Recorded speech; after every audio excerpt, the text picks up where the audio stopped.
Hi everyone, Brian Castle here. I run a web design business, and you can find me on Twitter at CastJam.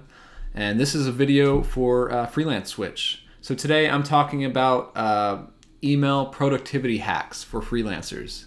You know, a lot of us, no matter what business you're in, email kind of dominates a good portion of every day, right? So these are kind of just a few tips and tools that I've used over the years to kind of keep myself organized and just really kind of supercharge that whole email workflow every day. So the first one I want to talk about is multiple email accounts. So in my business, I run several websites, and they're kind of like different areas of my business. So for each one, I actually like to use a different email address. I actually have 5 email addresses that I check regularly, which is a little ridiculous, I know, but it's a good way to keep things separated and organized.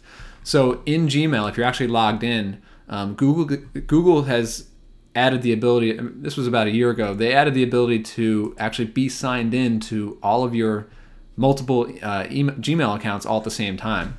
So you can just kind of click your name and switch between each one. You don't have to like log in, log out, or anything like that. The other little trick that I've done is I added a bookmark folder in my browser, and you can do this in any browser.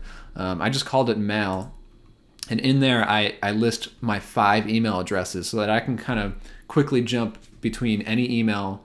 And you know, I'm always logged in, so all I have to do is just click the bookmark, and there I could check email in one account and then check it in another account. Very easy. So another little tip that I use is canned responses. Not really something new. I mean, it's been around for many years and a lot of us use them, but I'm just going to show you exactly how I like to structure my canned responses. So this is basically a template that I send to new people who sign up for Restaurant Engine. I like to personally actually reach out and email new customers. And basically the way I do that is I have a canned response that I send to all new customers.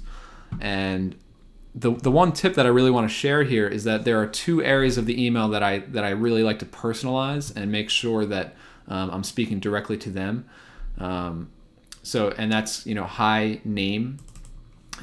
So I actually put the customer's name there, and then I actually put the name of their business or their restaurant.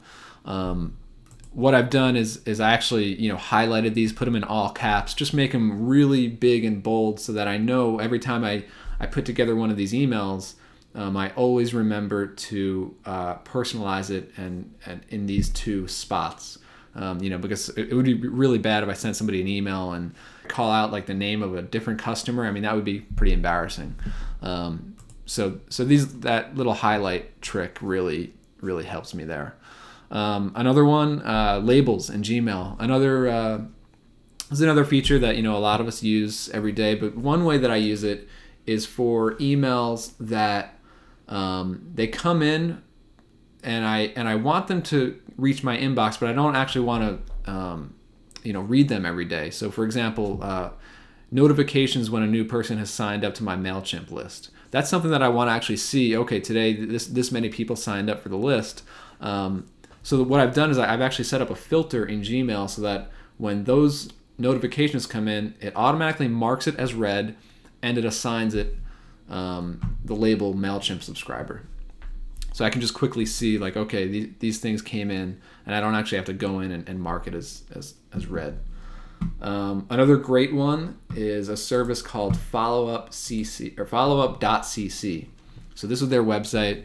It is a free service, and it's just absolutely awesome. It's really easy to set a follow-up reminder for yourself. And basically what that means is when you want to set a reminder, you just create a new email, and you can type something like 9 a.m.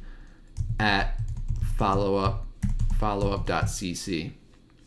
or you can say, you know, tomorrow at follow-up.cc, or you know, August 31st at follow-up.cc, and then you can just tell yourself, you know, reminder to follow up on the proposal, you know, something like that. And basically what happens is once I send off this email to follow-up.cc, it's actually going to send me back a reminder on August 31st or on the time or date or whatever I specified there. It's going to send me back a copy of this email telling me to, hey, get on this thing. You got to follow up. So that's really good. One more app that I like to use is called Write Inbox. And basically Write Inbox lets you schedule emails to go out later. A lot of times you don't want to just reply like in 1 minute. You want to just kind of write the response, but make sure it goes out in a few hours or tomorrow morning or something like that. Another cool feature of Write Inbox that I like is you can actually track the emails that you send. So you can actually find out when the person opened the email that you sent them. So that's a really cool feature of Write Inbox. The other alternative to this app is Boomerang. A lot of people know Boomerang. It does a lot of the same things. I'm not sure if it does the tracking or not, but a lot of people, swear by using Boomerang. It does let you kind of send emails later, so that's a good one. And then there are two apps that I don't personally use, but they're worth pointing out here. One is called Postbox. This allows you to take Gmail and use it as a really nice, nicely designed web app on your Mac. So if you don't really like the web interface or logging into a browser, you could actually use an app on your Mac to access your Gmail. And the other one, of course, is Sparrow, which was recently bought by Google, but it also does the same thing. They also have a really nice interface and a really nice iPhone app. Just another way to kind of access your Gmail if you don't really like the web interface. So I hope these are helpful, and I'd love to hear what you guys think. What kind of tools, what kind of tips are you guys doing with your email to help you be more productive? Love to hear about it in the comments. Okay, see you next time.